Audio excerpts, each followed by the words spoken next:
Good evening, everyone. Welcome to Grandma's Handbag, where you never know what you're going to find in there. Well, you will in this case, because you probably read the title. Record Store Day video.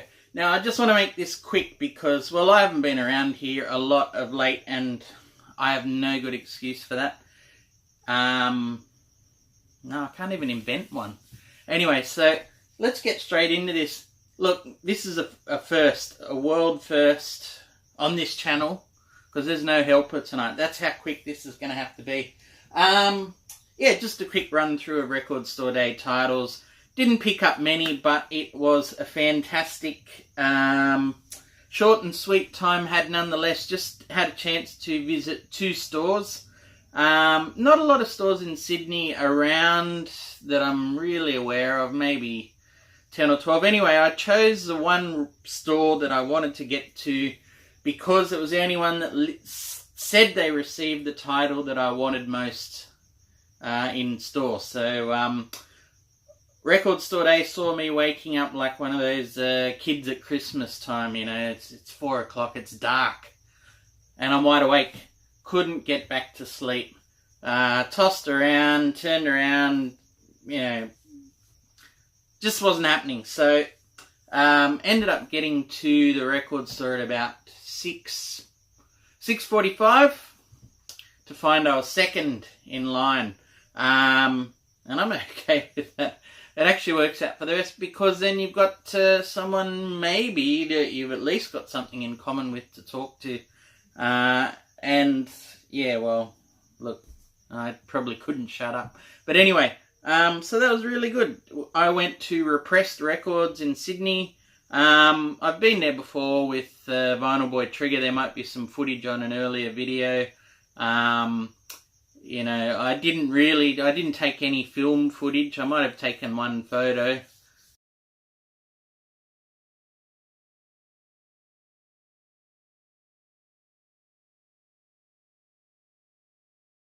And yeah, it's just a great little store, mainly punk focused, punk experimental and things, so it's very much up my alley. Good blokes, great stuff. So yeah, and that was kind of what I like about Record Store Day. I don't, you know, I mean, sure, there's ones I would like to get, and if you had unlimited money, you'd go for it.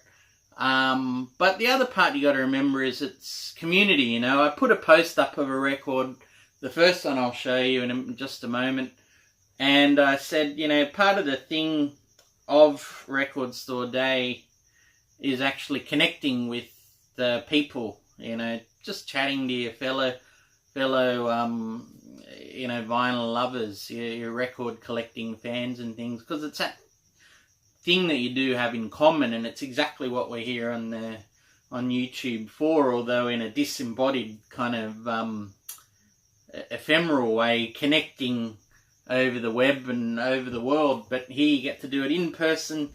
Anyway, I am dragging this out way too long, so got about 3 or 4 records and a couple of other ones to show you. So this is what I was here for Record Store Day.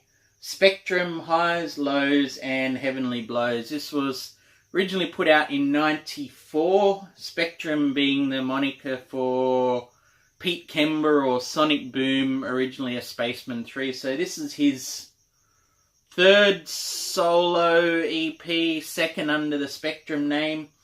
And this has only ever been released on CD, originally in '94. So this is a first time reissue in any format, and especially on vinyl.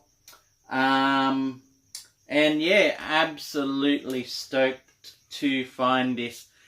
The only one of these that I've spun at the moment, and I have to say, just hearing that music that I've wanted now for close to 15 years on vinyl, what a moment. Just beautiful, and everything I would have hoped for and more. What's it sound like? If you can see hard enough apart from a person's face there, you've got lots of sort of, well, psychedelic synths, I suppose. Yeah, it's all very gentle drone synth. I would say very psyche as well. a beautifully made album to listen to. So yeah, absolute dream to have it. On the orange vinyl, very nice. A bit frustratingly, it came in, like this is $50. $50 this was. So I've put the record store day there and the price on the back just as a reminder. But for $50 it comes in one of these plastic, paper, static magnets. A bit frustrating, I have to say. And the center hole's a little bit funny, and I do actually wonder if it's a tiny bit warped. But, you've waited so long for this one to arrive. It's a bit hard not to be a bit critical of it. I should just let it be and enjoy the music. But it does make you wonder, the money grab of Record Store Day. Speaking of money grabs, these guys probably didn't need any more money, and I probably didn't need whatever copy number this is. But I found it a little bit hard to resist this. I'm sure many of you have seen it by now. And it probably goes under the better cover of Piper at the Gates of Dawn, Pink Floyd. This is the mono Record Store Day issue. Again, 50 Australian dollars. I don't know, I think that works out to be just under 40 US. So are we getting ripped off here in Australia? Maybe. It's a bit of a long way down though too, for everything to travel. Anyway, I haven't heard this. I have another mono copy, so look out in future for a A-B compare, a bit of a shootout. But yeah, look, I couldn't resist. That said, at first I thought this would have been the only cover for it, and I was, to be honest, a little disappointed, because even though in its own right this isn't an amazing cover, it's still quite an iconic one. So yeah, to open this box up, as you can sort of see, and then to find the original in, very happy to see that. Interestingly, you can see they've kind of replicated the flip back cover, except there's no actual flip backs on there. It's kind of printed on, and laminated to the same effect. So you got a matte effect there, not fully matte, but gloss on the edges. Interesting thing. Would it have killed them just to put a proper flip back on there? Other people have done it for the money. Really, it could have been done a tiny bit better. We know the music's good. That we do. There go the hype stickers, because I do want to keep those. They tell a bit of a story. And if I flip that over, you've got that gold retro Columbia label. Because outside of EMI, outside of the UK, and the US, in Europe, it would have come out on a Columbia. Certainly did in Australia, but we didn't get an Australian press of this. And the other nice bit as well is that iconic back illustration there ends up coming out in the poster. They give you a Record Store Day exclusive poster, which, yeah, I never actually knew that. I've never actually seen the photo that drawing was originally based on. So, I don't know if you can see that there. But, yeah, quite a nice little addition.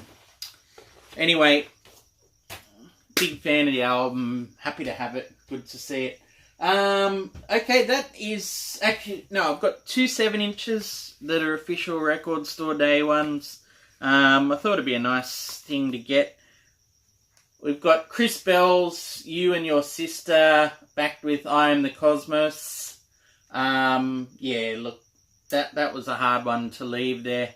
There's so many other ones I wanted, but, you know, even being second in line on that first store, they didn't stock a few of the other ones, so I missed out on that. And in the second store, I was able to only grab this, and I missed out on the Brian Eno, Kevin Shields. But crossing fingers that it might turn up somewhere, you never know. So Chris Bell, I'm the Cosmos, You and Your Sister, and a reissue of this little guy here, which is Autoluminescent. backed with a cover of Velvet Underground's Ocean. And this is by Roland S. Howard and the Devastations. So Roland S. Howard at the Birthday Party and These Immortal Souls. This originally came out maybe 10 to 12 years ago from memory. Anyway, great song. And it was hard to refuse a reissue when I saw it there on that dark blue cover. Easy Action, I think, is a local label to do the reissue on this. Local meaning Australian. Roland was a Melbourne boy. So yeah, and just another couple of ones that I picked up quickly, and I'll talk about, well, I've talked about one of them before, in fact in last week's episode, so if you want some more info on this, I do recommend you check that out, the 250 subscribers for Back to the Vinyl. This is that copy of Purpleen, the Sydney post-rock, math rock band 2004 self-titled album, which just got its first issue on vinyl, and yeah, limited to 300. So wasn't a Record Store Day issue, but the second store, Beat Disc in Parramatta is the name of that, a great little local store. Absolutely rammed yesterday as well. Fantastic to pick that up. Great stuff. And the second one, which I hope to do a little more on later, I've just started enjoying this, is Danny Graham's self-titled album. This is another local Sydney guy. Really intriguing, mysterious looking sort of cover. But this is an album that was private pressed up originally in 1980. It's the first reissue that's been ever done for it. Horribly expensive, $400 to $500 if you can find an original press. And yeah, I'll have more to say on it later, but it's very lo-fi, homespun stuff, and I'm really looking forward to listening deeply and getting back to you guys with a bit more info. Alright, that's enough rabbiting on from me. Thank you so much everyone for joining. I hope you all had a great Record Store Day if you choose to partake. And if you don't, I mean, look, every day is Record Store Day. If you get to talk music, stand in a store, hold, feel, touch, hear the music on those records that we all love. And that's why every day should be Record Store Day. But anyway, thank you so much for watching. I'll talk to you all very soon. Let me know how your Record Store Day was as well. Love to hear what you guys have been picking up, and I'll certainly see it on some of your videos and things as well. Thanks everyone. Take care, and I'll talk to you soon. Good night.